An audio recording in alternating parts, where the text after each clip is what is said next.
도대체 인권이 뭐냐라는 이야기를 잠깐 좀 나눠보고요. 첫 번째는 초고령 사회의 길찾기라고 일본 사례 좀 많이 들으셨던 것 같고요. 두 번째는 디지털 대전환기에 스마트하게 거듭나는 게 뭔가라고 해서 대전에서 오신 우이창 교수님 같이 이야기를 들으셨고, 그 다음에 가짜뉴스 관련 이야기 들으셨을 거예요. 네 번째는 그 스마트폰의 여러 가지 기능과 스마트하게 살아가는 방식에 대해서 같이 들으셨을 거고, 다섯 번째가 이제 저를 만나신 거죠. 그림책으로 읽는 가짜뉴스와, 그리고 쌤들이 굉장히 또 여러 가지 이야기를 좀 많이 해주셔가지고, 오늘은 좀 더 약간 우리가 요즘 인권이라는 이야기를 굉장히 많이 하는데, 인권이라는 주제를 가지고 그림책을 한번 읽어보려고 합니다. 제가 정말 존경하는 조선시대 여성 3인이거든요. 맨 왼쪽이 누굴까요? 신사임당 지금 5만원짜리 거기에 있는 인물이기도 하고, 두 번째가 조선 중종 때 정말 제대로 된, 지금으로 치면 춘꾼, 당시에서는 최고의 예인이었던 황진이에요. 정말 예수라는 사람인 황진이고, 제일 오른쪽이 헌안설원이라고 해서 실천제. 이 세 명의 여성들을 굉장히 좀 존경하고 서로 각자 조선시대를 잘 살아오신 만큼 그들의 삶을 좀 추적하거나 이분이 쓰신 글과 아니면 어떤 이야기들을 찾으면서 이제 계속 공부를 하고 있는데, 오늘은 황진이 이야기 잠깐만 해보려고요. 황진이가 그 당시에 살았을 때 황진이가 예인이라고 하면 황진이와 함께 대화를 나누었던 당시 최고의 학인, 즉 공부하는 사람은 서화담 선생이었거든요. 그래서 황진이와 서화담 선생님의 대화를 가지고 오늘 저희가 그림책을 가지고 이렇게 이야기를 해볼까 합니다. 라는 이야기를 같이 좀 나누고 싶었어요. 이제 꽃이 확 폈다가 수분이 확 빠지면 살짝 마르잖아요. 이렇게 말라져서 있는데 따뜻한 찬물을 만나면 꽃차가 싹 펴지면서 자기 향기를 확 뽑잖아요. 그런 것처럼 저희가 지금은, 아니면 저는 이제 한 50년, 아니면 여기 계신 분들은 60년, 70년 삶을 살아오시면서 어떤 상황에서 굉장히 메말랐던 제 어떤 감수성이 있을 것 같아요. 그게 오늘 저희 90분 정도 만나는 시간 동안에 90분 정도 만나는 시간이 찬물이라고 생각을 하면 이 90분이 선생님들과 저 사이에 살짝 스며들어서 조금 이렇게 화하게 꼭 필 수 있으면 좋지 않을까. 서로가 가지고 있는 향기들을 뿜어낼 수 있으면 좋지 않을까. 저는 오늘 그렇게 해석을 했거든요. 그래서 인권 관련 이야기는 좀 딱딱하기도 하고 힘들기도 해요. 근데 우리의 삶 자체가 인권하고 너무 많이 연결되어 있기 때문에 서로가 가진 이야기들을 좀 풀다 보면 그 향들이 섞일 수 있지 않을까. 인권은 1948년부터 이제 굉장히 좀 전 세계적으로 이야기가 됐던 화두이기도 하고, 저 영어 잘 안 쓰는데 딱 요거 한 개만 썼어요. 인권에 있어서 휴먼 라이츠, 권리들이라고 해서 사람이 사람답게 살아가는데 어떤 권리가 필요할까를 끊임없이 권리를 이야기하는 거고요. 휴먼은 라틴어 원어 자체가 흙이거든요. 사람은 흙에서 와서 흙으로 간다라는 이야기를 할 때 그 어원이 흙이기 때문에 인간은 모두 다 평등하게 흙에서 태어나서 흙으로 돌아가는구나. 그런 인간이 사람답게 살아가려고 하면 어떤 권리들이 필요할까? 사람이 사람답게 사는 세상이 무엇일까? 사람이 사람답게 살려고 하면 우리에게는 어떤 권리가 필요할까? 라는 걸 인권 시간에 정말 많은 이야기를 하고, 사회가 이런 흐름과 맥락으로 천천히 변하고 있음을 쌤들과 좀 나누고 싶었고요. 그 맥락을 그림책을 통해서 좀 이야기를 하고 싶었습니다. 인권은 여기 일단 모든 사람이에요. 여기 계신 모든 사람들은 태어날 때부터 존엄한 존재이고, 그리고 계속 자유, 평등, 권리 이런 이야기 많이 나오잖아요. 굉장히 좀 자유로운 존재고, 내가 뭔가 자유롭게 하려고 하는데 방해가 되는 게 뭔지를 찾아보는 거예요. 만약에 집에서 나오셔서 용학도서관까지 오시는데 내가 교통편이 불편하면 못 오시잖아요. 그럼 교통편을 편하게 하려고 하면 국가는 무엇을 할 건가? 이런 걸 이제 찾아내는 거죠. 굉장히 평등해야 된다. 차별 없는 세상을 만들려고 하면 뭐가 필요할까? 라는 걸 끊임없이 이야기를 합니다. 오늘은 자유와 평등 이전에 모든 사람은 존엄한 존재다라는 요 이야기를 하는 그림책을 가지고 선생님들하고 좀 이야기를 하고 싶어요. 그러면 도대체 인권은 무슨 말인지 잘 모르겠어요. 어쨌든 뭐 권리, 차별 이런 거 이야기하네. 인권 이야기하면 어떻게 되는데 내 권리를 누구한테 물어봐야 되는데 이 질문이 생길 수 있잖아요. 인권은 그냥 제가 인권이 중요합니다 라고 이야기하는 게 아니고 대한민국을 움직이는 법이 헌법이에요. 헌법에 이렇게 하라고 정해져 있거든요. 그 맥락은 여기 계신 모든 선생님들은 모든 국민은 행복을 추구할 권리를 가지고 누구나 이제 행복하게 살고 싶기 때문에 행복을 추구할 권리를 가지고 그러면 이게 필요해. 내가 지금 행복하고 싶은데 나 힘들어. 이 이야기를 누구한테 할까요? 내 옆 친구? 아니면 이웃 사촌? 엄마? 이모? 아니면 내 옆지기? 우리 손주 손녀? 하는 게 아니라 국가에 하거든요. 국가는 이걸 다 들어요. 다 듣고 나서 모든 걸 실현시켜 줄 수는 없지만 이거 정말 기본적이네 라고 이야기하는 것을 보장할 의무가 국가한테 있거든요. 그러니까 여기 계신 분들은 끊임없이 이거 필요하다, 이게 있어야 되겠다라고 말씀을 하시는 거예요. 그러면 국가는 듣고 다 하지는 못하겠지만 그중에 정말 필요한 거는 만들어야 되는 거죠. 지하철 타실 때 예전 같은 경우에 계단이나 이런 게 많이 힘드셨는데 요즘은 엘리베이터 되게 잘 돼 있잖아요. 엘리베이터가 잘 돼 있는 게 우리가 이동할 권리를 보장받기 위한 하나의 방법이었거든요. 2001년부터 참 많은 사람들이 싸워서 모든 지하철에 엘리베이터가 설치가 될 수 있도록 열심히 국가에 요구한 결과 지금 정도가 이제 된 것 같아요. 그런 식으로 무엇인가 계속 필요한 게 뭔지를 계속 찾아내는 역할인데요. 그 반월당이나 좀 이렇게 큰 도로에 가면 신호등, 요즘 신호등 있는데 이렇게 그물막 치는 건 좀 보셨나요? 너무 더울 때 이렇게 그물막이 이렇게 되는 거 있거든요. 네, 거기 옆에 보면 이렇게 의자들이 좀 있는 데가 있어요. 요 의자가 만들어진 게 이유가 좀 있거든요. 그 이유가 뭐냐 하면 노인분들에게 여러 가지 이야기가 되는 것 중에 하나가 노인분들 무단횡단 때문에 사망사고가 되게 많은 거 혹시 들어보셨나요?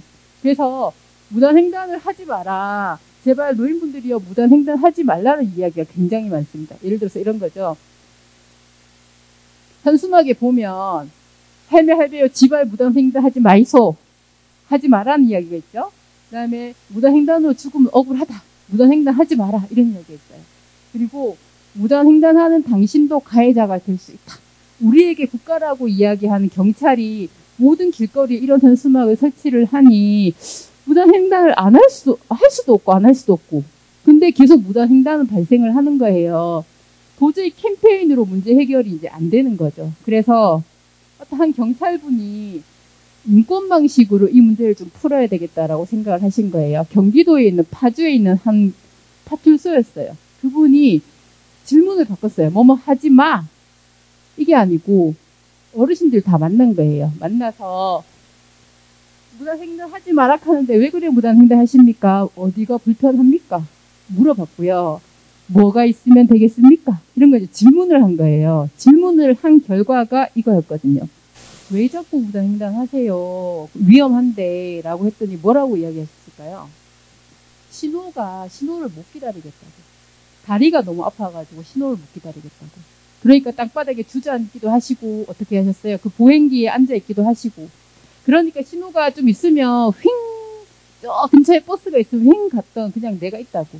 그러면 앉아 계실 의자 정도만 있으면 무단횡단 안 하실 수도 있잖아요. 다리가 덜 아플 거니까. 그래서 의자를 만드신 거예요. 첫 번째는 선생님들의 이야기 들었죠. 듣고 나서 할 수 있는 걸 좀 찾아봤더니 잠시 쉬는 의자가 있으면 무단횡단 안 하시겠구나 라고 해서 신호를 지키고 싶어도 다리가 아파서 못 지키신다는 말씀을 듣고 이렇게 만든 거예요. 똑같죠? 선생님들은 내가 지금 무단횡단 국가에 그걸 하지 말라는 걸 지키고 싶은데 다리가 아파서 못 지키겠다고 말씀을 하셨잖아요. 경찰은 듣고 이런 게 필요하구나라는 이야기를 듣고 선생님들께서 내신 세금으로 예산을 들여서 직접 무엇인가를 만드는 거. 인권은 이런 시스템으로 가는 거거든요. 누구한테 막 속상하고 답답하고 이야기를 하는 게 아니라 이런 게 필요하다고 끊임없이 이야기해 주시는 과정이 필요한 것 같아요. 그래야 내가 살아있구나, 내가 살아가구나라는 느낌들을 가지시지 않을까라는 생각이거든요. 이게 2019년에 만들어졌거든요. 그래서 2019년에 코로나 전에 이게 굉장히 박수받은 사례라 가지고 전국적으로 이 의자들이 다 있어요. 근데 제가 좀 확인을 해보니까 수성구에는 이 의자가 잘 안 보이고요. 대구의 중남구 쪽엔 이게 되게 많아요. 그래서 시내를 나가시면 이런 의자들을 진짜 많이 발견하실 수 있거든요. 가끔 횡단보도 쪽에서 좀 쉬어가시거나 하시는 게 참 좋더라. 사회가 뭐뭐 하지 마세요가 아니라 무엇인가 할 수 있을 정도로 이렇게 바뀌어 가고 있구나. 인권의 관점에서 그 이야기를 좀 나누고 싶었어요. 그러면 어떻게 실천하면 좋을까? 그냥 뭐 계속 이야기하라고 하는데 인권을 실천할 수 있는 이야기가 담긴 그림책이 한 권 있어요. 이 책인데요. 굉장히 많은데 하나를 가지고 있습니다. 쌤들 보통 12월에 크리스마스가 있잖아요. 그러면 산타 할아버지를 상상하시죠? 산타 할머니 상상 한번 해보셨나요? 왜 산타는 할아버지밖에 없을까요? 그거 고민하는 책이에요. 산타 할머니라는 우리나라 진수경 작가가 쓴 책인데 책을 7년 만에 그림책을 냈거든요. 그림책을 쓰면서 작가와의 인터뷰에 제가 있었는데 이런 3가지 정도 질문을 드렸는데요. 그 중에 이번 질문이 굉장히 좀 마음에 들었습니다. 산타 하면 생각할 수 있는 우리 고정관념이 산타는 할아버지만 있지 왜 산타 할머니는 없을까에 대한 질문이에요. 그래서 이분이 산타 마을에 살고 계시거든요. 산타 마을에 사시면서 왜 산타 할머니는 없냐고, 내 꿈은 내가 좋아하는 건 산타의 역할인데 나도 그 일을 할 수 있게 해달라고 끊임없이 편지를 써요. 산타가 왜 산타 할머니는 안 되는 걸까라는 고민을 가지고 어릴 때 꿈이었던 산타가 되기 위해서 끊임없이 무엇인가를 요구를 하고 60년 만에 산타가 될 수 있는 제도를 바꿔내고 그리고 본격적인 산타 업무를 해요. 그리고 우리 크리스마스 노래 중에 그런 노래 있는 거 혹시 아세요? 울면 안 돼, 울면 안 돼. 산타 할아버지는 우는 사람에게 선물을 안 주신대. 아이는 울 수 있는 거잖아요. 왜 우는데 선물을 안 줘야 될까요? 울면 어떻게 해야 돼요? 달래줘야 되잖아요. 울면 선물 안 줘라고 하면 이 아이는 감정을 표현 못하게 되는 거죠. 책을 보면서 무엇인가 요구하는 게 되게 중요한 거구나 라는 이야기를 좀 생각을 좀 하게 됐던 책이기도 합니다. 두 번째는 쌤들하고 좀 그림책을 나누기 위해서 정말 여러 가지 책들 좀 검토를 했는데 제일 왼쪽이 최근에 나온 책이에요. 그 초등학교 한 30년 정도 하셨던 쌤이 이제는 이제 초등학교에서 정년 퇴임하시고 그림책 강의 많이 하시는데 30년 내내 초등학교 아이들과 죽음에 대한 그림책을 계속 읽으신 거예요. 초등학생에게 죽음이랑 굉장히 먼 거리 같잖아요. 중간에 어떤 내용이 있냐 그러면 아침에 학교를 딱 왔는데 새가 어디 창문에 부딪혀서 딱 이게 떨어져 있는 거예요. 이게 초등학생 아이들 교실 앞에 딱 남아 있는 거죠. 이걸 어떻게 볼 건가? 라고 이 쌤이 아이들과 함께 이야기하는 장면이 있거든요. 우리가 죽음이라고 하면 사람이 처음 태어나서 나이가 들어서 죽는 것 이외에 일상생활에서 참 많은 죽음들을 경험을 해요. 그 죽음을 나이가 들어서 덜컥 걸리는 게 당하는 게 아니라 일상에서 죽음을 어떻게 보고 이야기할 건가? 라는 책이 그림책을 가지고 이야기하는 책으로 이 책이 정말 잘 나와 있거든요. 요즘 진짜 많이 읽고 있는, 제가 열심히 읽고 있는 책이기도 합니다. 두 번째는 역시 학교에서 아직까지 교직에 계신 쌤인데 학교 학생들하고 만나면서 학생들이 요즘 뭐 버릇 없다, 아이고 어린아이들 이런 얘기 되게 많이 하시잖아요. 그런 아이들과 함께 인권의 역사를 공부하고 인권의 첫 번째 특징은 사람과 사람을 만날 때 얼마만큼 환대할 거냐. 정말 당신을 만나서 너무 고맙다. 당신이 인생이 나에게 온 거기 때문에 정말 환영한다. 이런 걸 먼저 공부하는 거거든요. 한 20년 동안 매일매일 아이들과 책을 읽으면서 그 이야기를 하셨던 그 책이 결과물이에요. 세 번째는 동화 너머 인문학은 우리 어린 시절에 읽었던 아니면 지금도 어린아이들이 읽고 있는 많은 동화들이 있습니다. 콩쥐팥쥐, 백설공주, 기타 등등 많은 책들이 우리의 사고에 어떤 영향을 미쳤으며 그 책이 가지고 있는 이야기 때문에 우리에게 어떤 편견들이 만들어졌는지를 정말 깨알같이 많이 쓰고 있어요. 그래서 이 책을 읽으면서 청년들하고 이야기를 하면 지금과는 전혀 다른 맥락의 이야기들을 좀 나눌 수 있거든요. 옛날에 그림책을 읽으면 권선징악, 착하면 돼 라고 이야기했던 게 착하다는 것만으로 지금 살기가 너무 팍팍한 거예요. 그때의 이야기를 지금으로 재해석. 선생님도 우리가 이제 사람들하고 말과 이야기를 할 때 동물들하고 대화를 하잖아요. 말이나 소한테 늘 이라라고 하잖아요. 이게 왜 그럴까에 대한 호기심을 가지고 작가가 옛 이야기를 좀 모으기 시작을 했어요. 이라가 강원도의 사투리거든요.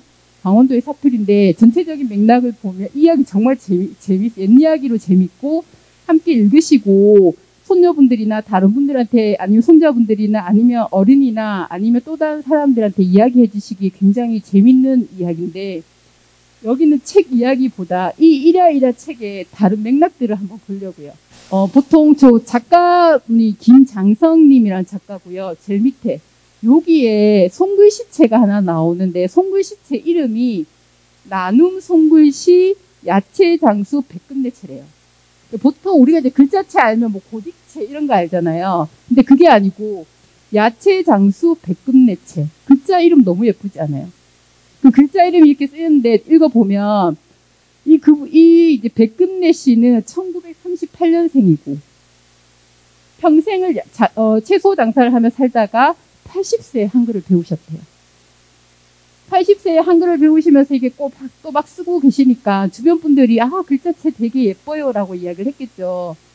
글자체 되게 예뻐요 끝이 아니라 이 글자체를 어떻게 하면 좀 사람들이 기억하게 할까라는 고민을 한 거예요. 그래서 한 회사에서 어떤 프로젝트가 있냐라고 하면 우리가 이렇게 글씨를 한 A4 용지로 한 30장 정도, 20장 정도를 쓰면 컴퓨터의 기계가 요거를 글자 서체로 만들어주는 요런 기능이 있는 회사가 있는 거예요. 그래서 백금내 할머니 여러 가지 사연을 받아서 이 할머니의 글씨체는 좀 남겼으면 좋겠다 라고 생각해서 이 할머니의 글씨체를 만들어 놓게 되고요. 그 다음에 이 출판사에서는 이 할머니의 글씨체를 책에 직접 쓰시게 되는 거죠.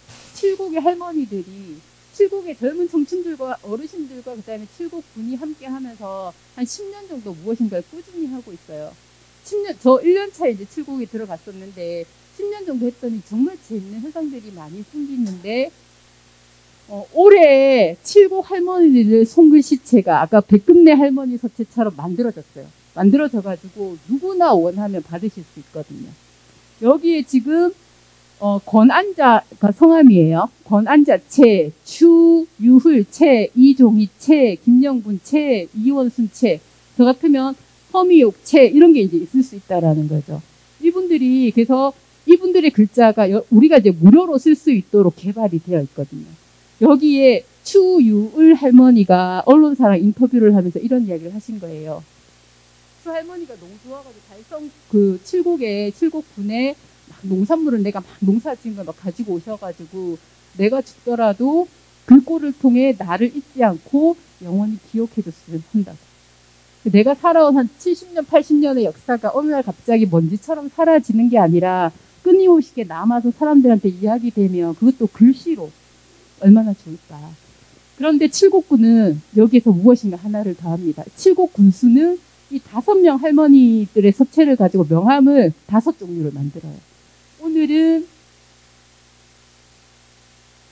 권안자체 명함으로, 권안자체 글자로 만들어진 명함으로 사람들을 만나고, 화요일은 추유을체 글자로 만들어진 명함을 가지고 사람들을 만나고, 밑에 추유을체 이렇게 적혀 있는 거죠. 추유을 씨는 너무 행복할 것 같지 않으세요? 시민과 그 다음에 관공서가 만나서 이런 사업들을 하는 것. 하나가 더 있습니다. 이제는 현수막까지. 여기가 경북 쪽에 있는 모든 관공서나 기관에서 이 5명의 칠곡 할머니 글자체를로 현수막을 만들어요. 여기 보면 지금 너의 모습을 가장 좋아해. 여기가 경주 공고에 붙어있는 큰 현수막인데요. 이게 칠곡 할매 글꼴로 만들었다라고 이야기를 해요. 칠곡 할매들이 경주 가가지고 저거 보시면서 와 저거 내 글씨대 하면서 얼마나 자랑스러워하실까요? 살아있다는 느낌 같은 걸 느끼실 거잖아요. 근데 큰 현수막도 있지만 동네에 우리가 이제 걷다 보면 동네에 있는 분식점들 많이 만나거나 시장에 가면 떡집 같은 거 있을 수 있잖아요. 그 떡집에 제가 준비한 음식으로 오늘 하루 행복했으면 좋겠습니다. 정직한 마음으로 건강한 음식 만들겠습니다. 땡땡 분식, 칠곡 할매, 김영분 제로 제작했습니다. 괜찮죠? 할매가 시장에 딱 갔는데 분식점에 요즘 뭐 이렇게 하면 이렇게 뭐 이렇게 스티커 같은 거 붙여 나오잖아요. 거기에 할매체가 딱 있는 거예요. 얼마나 살아있다는 느낌이 드실까요?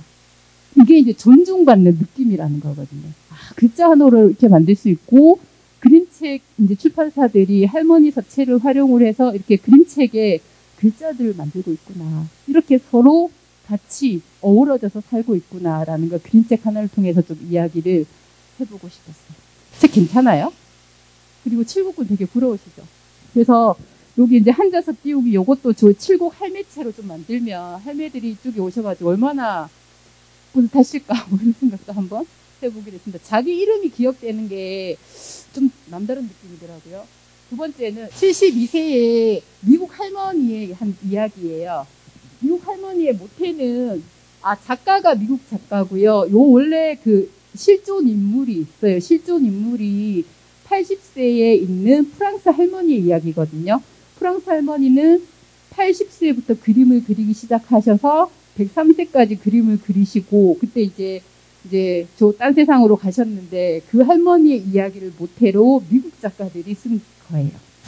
그림책이 아이들 읽는 맑고 밝고 뭐 예쁜 정서가 있는 책이다라는 이야기를 좀 많이 하긴 하지만, 내가 나의 추억들을 그리고 내가 살았던 어떤 상황을 그리고 하니 이 그림을 보러 사람들이 찾아오고, 사람들과 내가 살았던 어떤 영역을 이야기를 하고, 그 다음에 그분들이 가고 나더라도 예전에 가족들이 왔다가 훅 빠지면 허전했는데 이제는 허전하지 않죠. 가족이 남아있는 게 아니라 내 추억과 나의 삶들이 남아있잖아요. 그러면서 참 뿌듯해하는 할머니의 이야기인데요. 그래서 되게 제가 좋아하는 책이기도 합니다. 이 책과 관련해서 여러 가지 서평들이 많은데 그 중에 서천석 선생님이 쓰신 서평을 제가 정말 좋아하거든요. 그걸 제가 한번 같이 읽어드리겠습니다.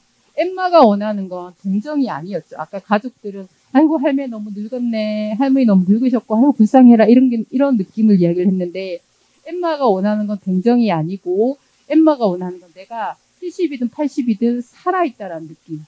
내가 좋아하는 게 뭔지를 찾아내고 그 좋아하는 걸 할 때 사람들로부터 존중받는 느낌이 좀 필요했던 것 같아요. 그래서 할머니라고 나이는 좀 있지만, 할아버지라고 나이는 좀 있지만 마음까지 늙어가는 건 아니지 않을까라는 이야기를 좀 하고 있고요. 72살을 먹어도 여전히 젊은 시절만큼이나 삶을 느끼고 싶어하고 의미를 찾고 싶어하고, 우리는 그저 덤으로 사는 게 아닌 것 같아요. 저희 어머니도 그렇고 많은 부모 세대들이 이제 젊은 시절에는 자식에게 올인하시잖아요. 그 자식이 좀 빠지고 나오면 그 허전함이 내가 좀 덤으로 사는 세상이 아닌가라고 이야기를 하지만 결코 그러진 않다. 우리 삶은 덤으로 사는 게 아니라 우리가 아까 인권에서 이야기하는 것처럼 내가 스스로 삶을 즐겨야 되는데 그게 어떤지를 저희는 배워본 적이 없는 것 같아요. 아무도 가르쳐주지 않거든요. 그래서 저는 이제 조금 연배가 높으신 분들하고 만날 때 그림책을 가지고 그분들의 삶의 이야기를 듣고 비슷한 세대를 살아가는 전 세계의 다른 분들의 이야기를 같이 들으면서 이렇게 좀 다르게 이야기를 하고 있구나라는 걸 같이 좀 나누고 싶어서 이 책을 좀 가지고 왔습니다. 원래 요 주인공 모델은 밑에 있는 인생에서 너무 늦은 때란 없습니다라는 프랑스 할머니의 이야기예요. 프랑스 할머니가 80세부터 그림을 그리기 시작하셨고, 아까 말씀드렸던 102세에 저쪽으로 가시면 이제 저쪽에 딴 세상으로 가시면서 남겼던 여러 가지 그림들의 이야기인데, 그림을 잘 그리기 위한 게 아니라 나의 기억들을 내 기억에 남아있는 걸 뭔가 그림으로 남기는 이 과정에 주변 사람들과 어떻게 관계 맺기를 하고 그게 얼마나 삶이 충만했는지를 함께 보여주는 책이기도 한 것 같아서 선생님들하고 꼭 이 책 한번 보고 싶었고요. 두 번째는 할머니의 퐁도르는 이탈리아 책인데요. 이탈리아 책이고 많은 그림책이 어린이실에 있는데 이 책만은 종합자료실에 있거든요. 그래서 글밥이 굉장히 좀 많기도 하고 한데 요거는 요리 만드는 과정이에요. 요리 만드는 과정이고, 팡도르라는 게 우리나라로 치면 현재 설날에 떡국 드시잖아요. 우리나라로 치면 떡국이라고 생각하시면 돼요. 팡도르가 빵이거든요. 할머니의 판도를 우리 아까 앞전에 산타 할머니 보셨죠? 산타에도 할머니가 있겠구나라는 건데 여기는 전설인데 이탈리아의 산타가 그 어떤 혹시 옛날 만화 영화나 이런 거 보면 빗자루 타고 다니는 까만 옷 입은 마녀 그림 혹시 생각나세요? 그게 이탈리아의 산타거든요. 그 산타의 전설이나 민담을 그림책으로 엮었는데 이 책은 삶과 죽음이 어떻게 함께 하는지에 대해서 이야기들 굉장히 좀 많이 나눌 수 있을 것 같아요. 우리나라에서 만들어진 많은 그림책에 죽음을 이야기하는 책을 보면 죽음을 당하고 슬프고 울고 라고 이야기를 하는데 죽음을 어떻게 맞이할까? 그러면서 이 할머니가 살아있다는 느낌을 내가 늘 옆에 있는 죽음과 어떻게 나누고 있는가라는 걸 이 안에 있는 책들을 보면 정말 깨알같이 재밌게 되게 많이 그리고 있거든요. 이런 책들을 쌤들하고 같이 좀 읽고 싶어요. 살아가면서 어떻게 내가 살아있다는 느낌도 받아보고 죽음이 사실 좀 두려운 존재이기는 한데 그 아까 제가 프랑스 책 읽었고 그다음에 유럽 책, 이탈리아 책 읽으셨잖아요. 좀 더 다른 나라의 사람들은 죽음하고 늘 어떻게 밀당하고 재밌게 있는지 그런 이야기들 좀 같이 읽고 싶었고요. 그다음에 오늘 이 책도 가지고 왔는데 이제 주인공이 죽음이에요. 나는 죽음이에요라는 책은 죽음이가 주인공이에요. 그래서 동물들도 만나고 아이들도 만나고 이런 이야기를 좀 쓰고 있거든요. 이것도 우리나라 책이 아니에요. 그러니까 우리나라에서 좀 상상할 수 없는 이런 많은 삶과 죽음에 대한 이야기가 그림책의 그림 작품과 함께 굉장히 많이 좀 나타나고 있어서 신노인 아니면 50+ N세대 어르신들과 이런 책을 읽으면서 삶을 좀 관조하고 좀 다른 이야기들 좀 같이 나누고 싶다라는 말씀을 드리고요. 마지막으로 시 하나만 같이 들으시면서 좀 마무리를 하려고 합니다. 정현중 시인이 작년에 82세시더라고요. 정현중 시인은 진짜 살아있는 시들을 굉장히 많이 쓰시는 시인이기도 한데요. 최근에 언론사와 인터뷰에서 최근에 시집을 내셨는데 그 시집의 제목이 비스듬이에요. 예전에 비스듬이라는 시가 있었는데 그걸 다시 올려가지고 다시 비스듬이라는 제목으로 시집을 내셨는데 사람이라는 게 서로 내가 잘났어, 내가 최고야 라고 사는 게 아니라 사람은 굉장히 좀 약한 존재이기 때문에 서로를 기대어 사는 거 아닐까? 라는 이야기를 시에서 하시거든요. 나무도 혼자 서 있는 게 아니고 공기에 이렇게 비스듬히 기대어 서 있대요. 사람이란 게 굉장히 좀 약한 존재인데 내가 내다, 나만 없다 라고 이야기를 하는 게 아니라 우리가 언젠가는 계속 누군가에 기대어서 서로를 보다듬고 살아가는 게 아닌가. 그걸 이야기하는 화두가 인권이라는 화두고 그걸 좀 더 구체적으로 우리 삶의 영역에 녹아내리기 위해서 그림책을 통해서 그 이야기를 한번 해보고 싶었습니다. 책들이 내가 살아있다라는 느낌을 가지는데 조금 이렇게 느낌이 오시나요? 어떠세요? 괜찮으셨어요? 이런 책들이 굉장히 많거든요. 열심히 책을 찾아내고 쌤들과 읽기 위해서 준비를 하겠습니다. 쌤 같이 들어주셨고 그리고 같이 이야기 나누어 주셔서 너무 고맙습니다. 감사합니다.